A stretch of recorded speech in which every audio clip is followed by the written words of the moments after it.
so late, it's because I had finals and I still have a few more, but I have time to kind of go over this video and post it for you guys. But while I build kinich, I will be reading the Devat travel guide.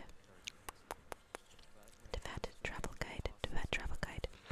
But the team that you see here,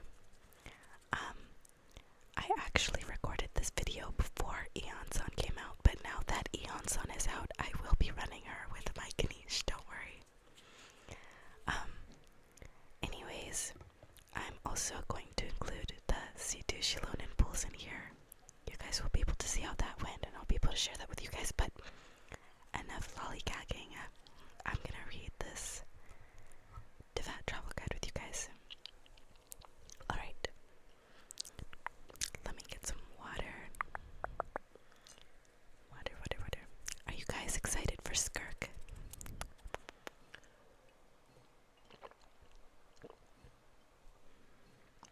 I'm so excited for her.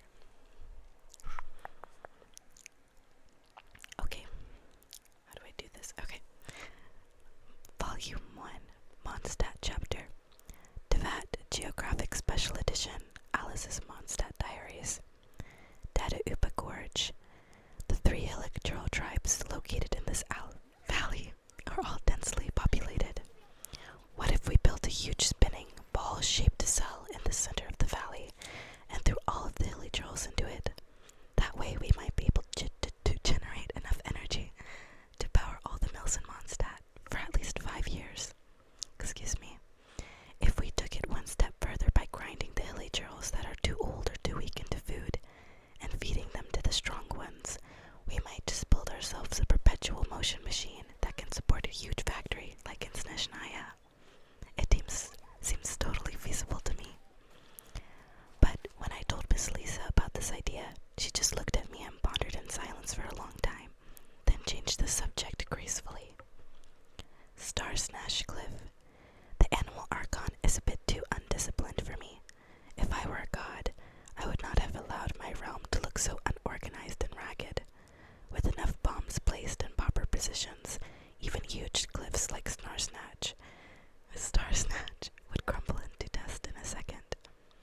With flatter terrain, Mondstadt would surely look much nicer. But that cavalry captain rejected my proposal entirely. He even asked me to stay away from Star Snatch Cliff. I keep butchering that name. Windrise. Windrise is the only area in Mondstadt that is relatively flat terrain. At the center there's a huge oak tree. It is said that Vanessa ascended there. I searched around the tree for a long time but did not find any launching device. I grabbed some electrons nearby to put my theory to the test. Sadly, the longest flying distance was from here to the hunters' huts around Springvale. How disappointing. Falcon Ghost. My unsuccessful experiment caused quite a stir in Springvale, so Miss Jean from the Knights of Favonius arranged someone to keep tabs on me. All I could do all day was wander around at Falcon Ghost. This is such a boring place. Those stupid eagles hovering in the sky and puffed up animo slimes all bored me to death. The worst of all was that I had nothing to do. On the other hand, the outrider girl who was sent to monitor me had quite a lot of fun with the kids. Whispering Woods. Yet another forest in Mondstadt. This outrider named Amber seemed to know her way around this place. The explosive joy she carried around caught my attention. With some tweaks, I could turn it into something that could easily blow this forest and even the nearby mountains into smithereens easily. My proposal seemed to scare her, but an explosive stuffed toy is indeed a brilliant idea. I must try it out next time.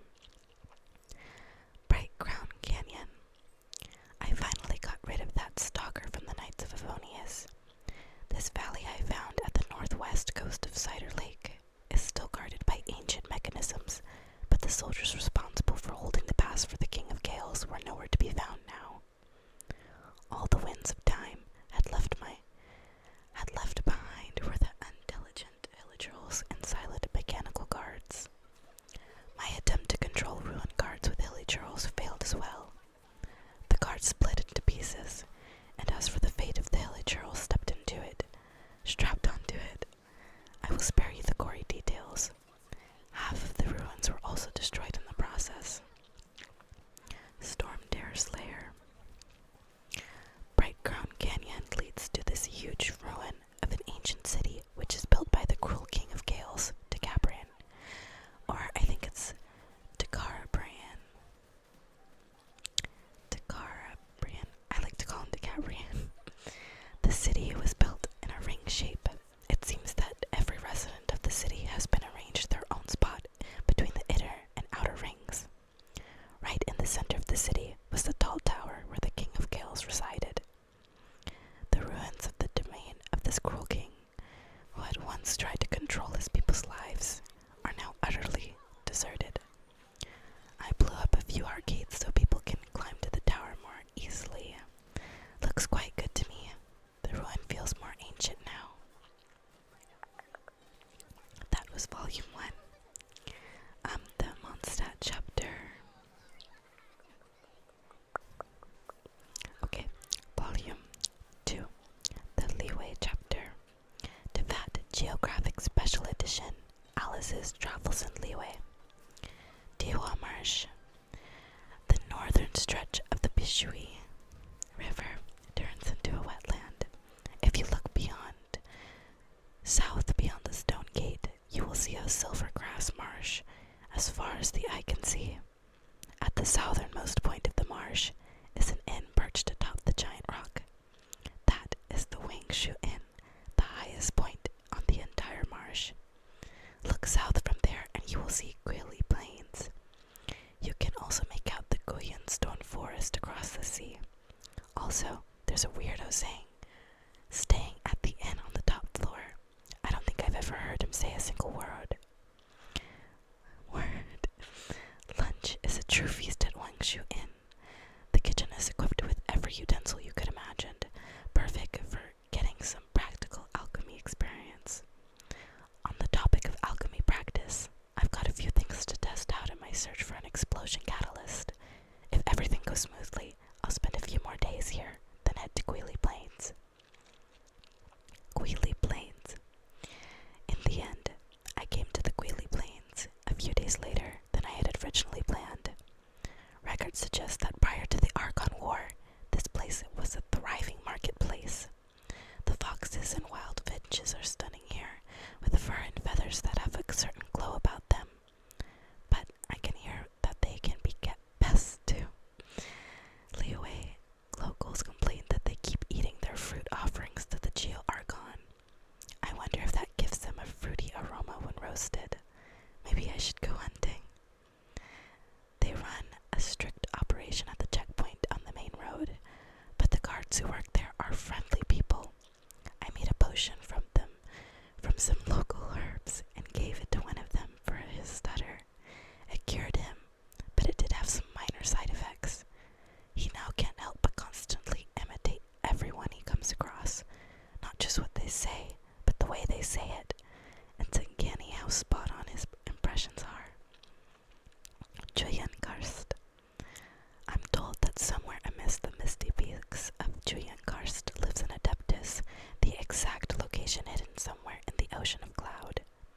All the Liyue herb gatherers claim to have seen the realm of the Adepti in all its glory, reveled before their very eyes in the clouds. Based on personal experience, I can say that overindulging on certain types of mushrooms can induce visions of a similar nature. The terrain here fascinates me. So many of these stone pillars look like they belong deep underground, not here on top of a mountain.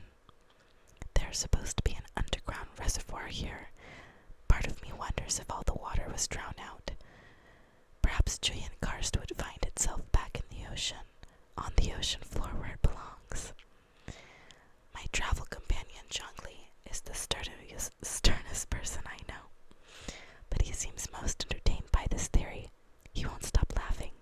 What an odd fellow. Yao Guangshou. I heard that the fog often rolls in off the sea into Yao Guangshou, and when it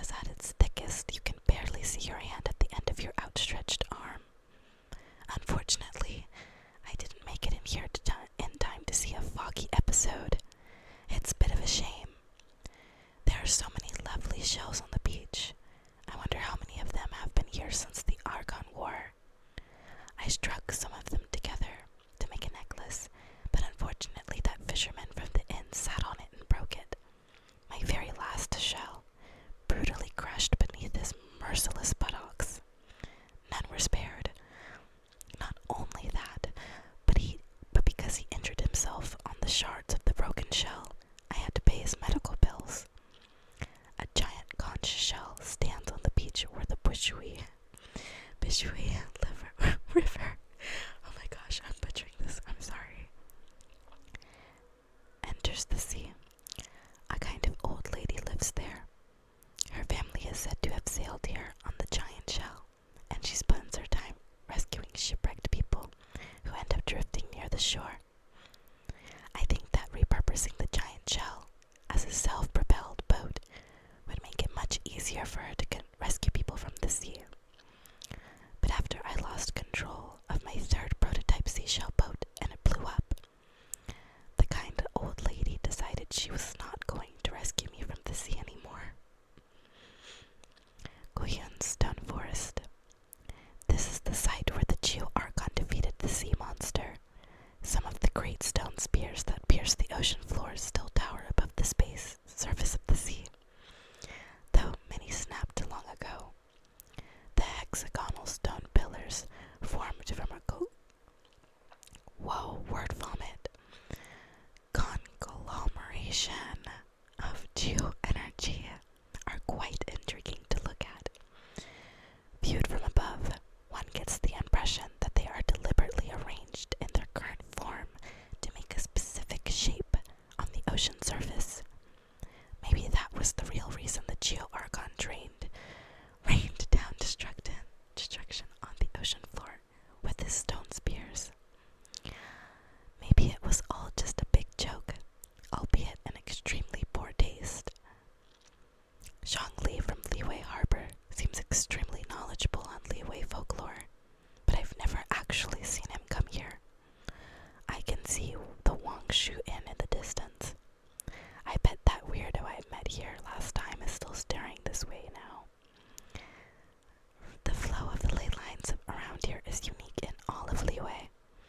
Much more dynamic, somewhat unstable, as if it's a great, relentless power stirs somewhere in the depths of the ocean. Perhaps it is the defeated sea monster still writhing on the ocean floor.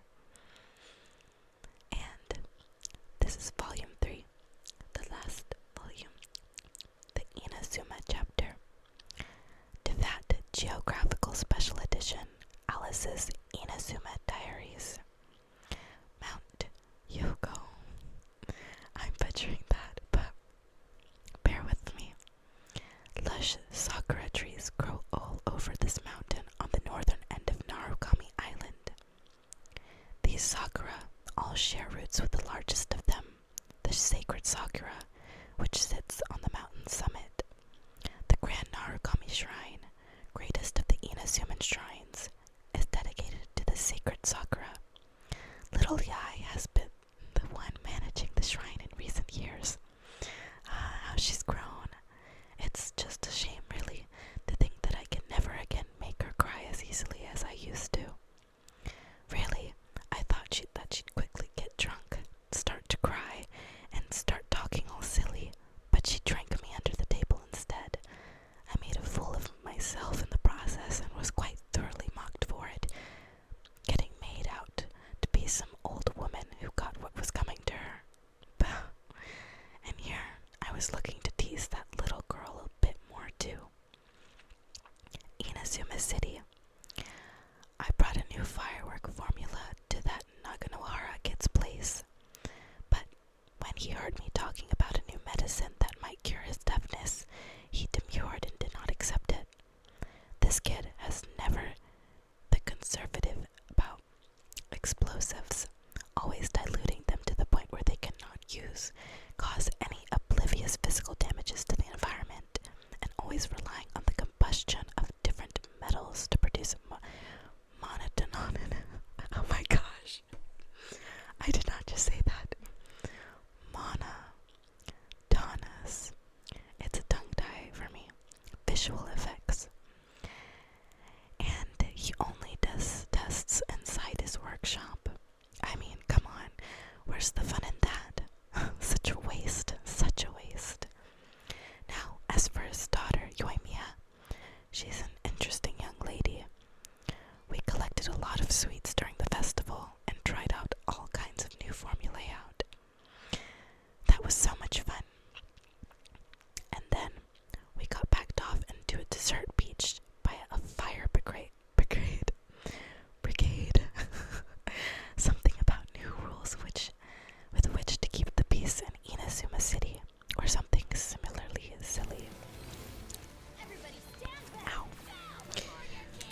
specialists.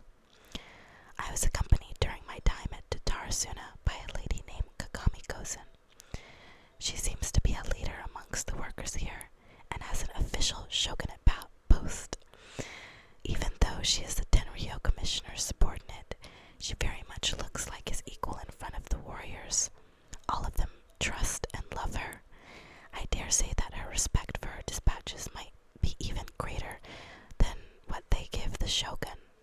But Kagami Kosen herself frowns often, very unfriendly looking. The Tatarasuna warriors are largely rootless, washed up on those shores by waves of history. Their many tattoos working songs set them apart,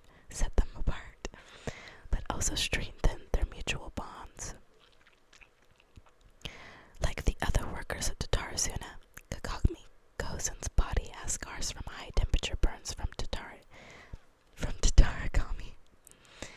These may be signs of short-lived or ill people in the eyes of outsiders, but here it is how they identify family.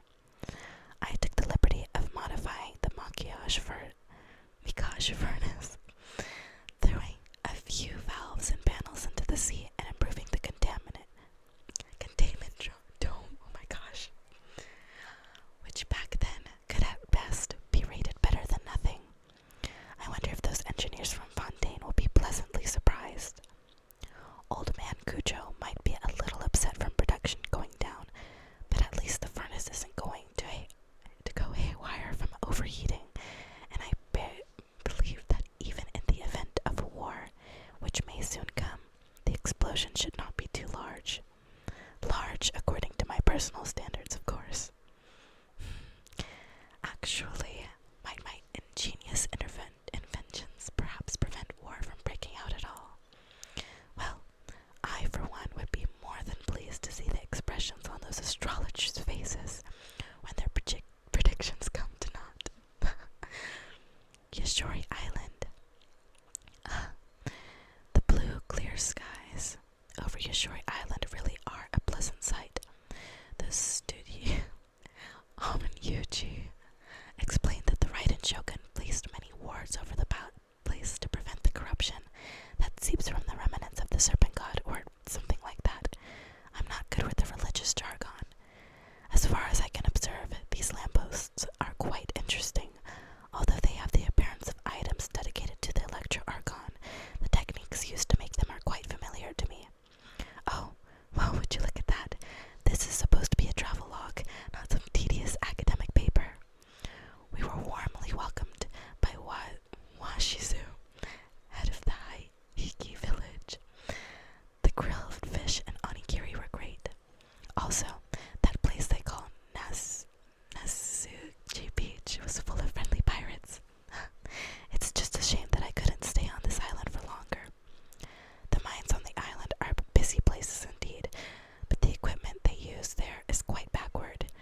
Even though the Shogun put all these wards down, blocking off most of the Tarigami spread, many miners still have contracted chronic illnesses from prolonged exposure to the influence of the snake bone crystals.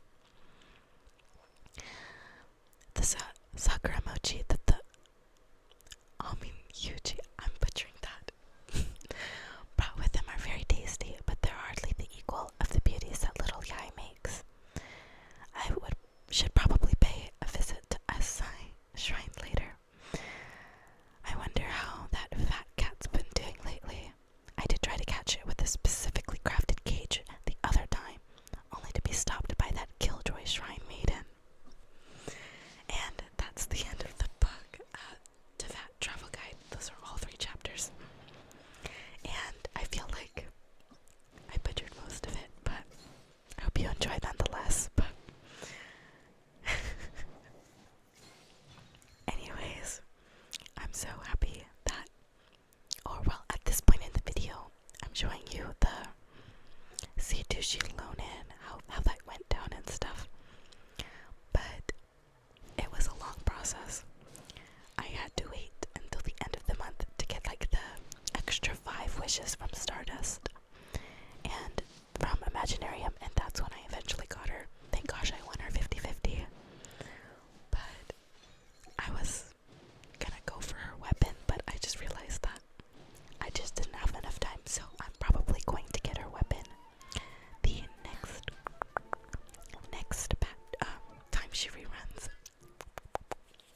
sure she will get a rerun sometime in the future because she is very popular. Anyway, thank you for coming along with me